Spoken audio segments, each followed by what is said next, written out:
मैंने जब आईआर पहली बार पढ़ा, मैंने महसूस किया कि देशों के संबंध ठीक वैसे हैं जैसे इंसानों के संबंध होते हैं। इंसान लोग कितने नाटक कर लें, चलता सब स्वार्थ पे ही है, अविस्वार्थ पे चल रहा है। आपके अच्छे से अच्छे दोस्त से दुश्मनी हो जाती है जब वो आपसे आगे निकल जाता है। ईर्ष्या होती है, जलन होती है, देशों को भी होती है। दो दोस्त हैं, रूम में झगड़ा हुआ, मार कुटाई शुरू कर दिया आपस में, किसी को वो युद्ध बोल देते हैं। सारा खेल तो वही है। और मनोविज्ञान के नियम तो देशों पर क्या, संस्थाओं पर क्या, इंसानों पर क्या, सब पर लागू होते ही। तो पाकिस्तान अभी जिस स्थिति में है उसकी गुडविल जीरो हो चुकी है, श्रीलंका के भी, पाकिस्तान के भी। क्राइसिस फंडिंग तो ये हो गई। डेवलपमेंट फंडिंग का मतलब है जैसे कोई डेवलपमेंटल प्रोजेक्ट है, जैसे हमने दिल्ली में मेट्रो प्रोजेक्ट जब शुरू किया, मेट्रो प्रोजेक्ट के लिए हमें फंड किसने किया? जापान ने किया, जापान की सरकार ने किया। और जापानी सरकार ने कोई ऐसा अनुदान नहीं दिया, उधार दिया। सारा खेल इस चीज का कि उधार किस दर पे मिला आपको, क्योंकि आप अगले 10, 20, 25 साल पैसा तो कमा ही लेंगे, इसमें कौन सी दिक्कत है। अगर आपको अभी कोई बहुत सारा पैसा दे दे, आप तुरंत डेवलपमेंट कर लें और वो पैसा धीरे धीरे वापस कर दें, उस डेवलपमेंट की आय से ही वापस कर दें, कितना आसान है। दिक्कत सिर्फ ये कि जब आप पैसा किसी से लेंगे तो उसे ब्याज देना पड़ेगा।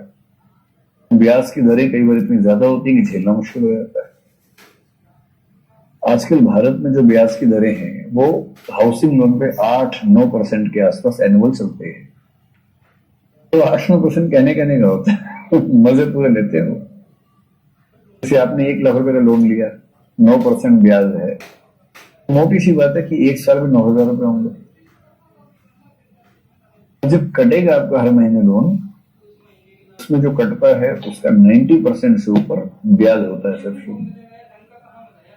जो किस्तें बनती हैं उसमें मूलधन तो अंत में आता है।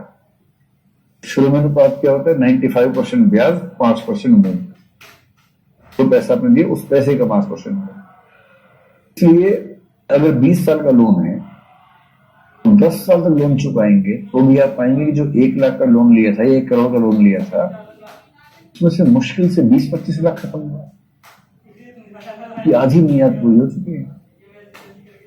तो शुरू में ज्यादा कटता है ब्याज। कहने की बात है 8%, 9%, ये सब कहने का नहीं बात। विकसित देशों में क्या है कि वहां की अर्थव्यवस्था अलग पैमाने पे है। हमारे यहाँ बैंक में पैसा अगर रखें, सेविंग बैंक अकाउंट में, जो बूढ़े लोग, भोले भाले लोग होते हैं ना, बड़े प्यारे, बड़े मासूम लोग होते हैं।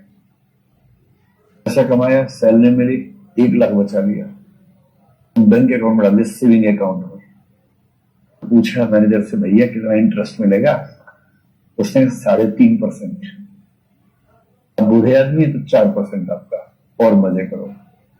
खुश हो गया आता है। 1 लाख का साल में हो गया 1,04,000 रुपए। इन्फ्लेशन था 6%, वो 1 लाख की वैल्यू होगी 94,000। ले दे के सारा मिला के आपका होगा 97,500 रुपए। 1 लाख था, उसकी वैल्यू 97.5 रह गई, तो दिख रहा है 1,04,000। बूढ़े अंकल खुश हैं कि 4,000 बढ़ गया मेरा, तो ये वैल्यू कम हो गई है। सरकार बोलती है एफडी कर दो, एफडी। अंकल सोचते हैं हाँ ये ठीक रहेगा। एफडी में कितना मिलता है? 6%। आजकल तो 8 मिल रहा है। अंकल ने खटाक से एफडी करनी, 8% एफडी के साल में 1 लाख हो गया, 1,08,000।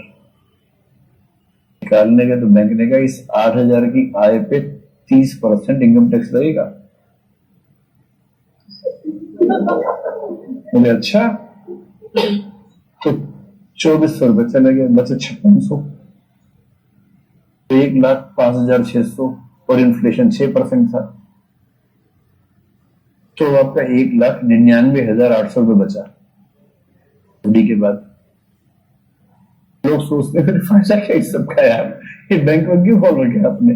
जब पैसा कम करने के उपाय हैं तो कैसे बैंक क्या करे? बैंक आपसे पैसा इकट्ठा करेगा, आपको देगा 4%, लोन देगा 8% पे, 9% पे, 12% पे, उसके गैप से कमाएगा, अपने लाखों ऑफिस, लाखों एम्प्लॉय से सैलरी देगा, उसके बाद प्रॉफिट कमाएगा। ये तो सब तरीका है।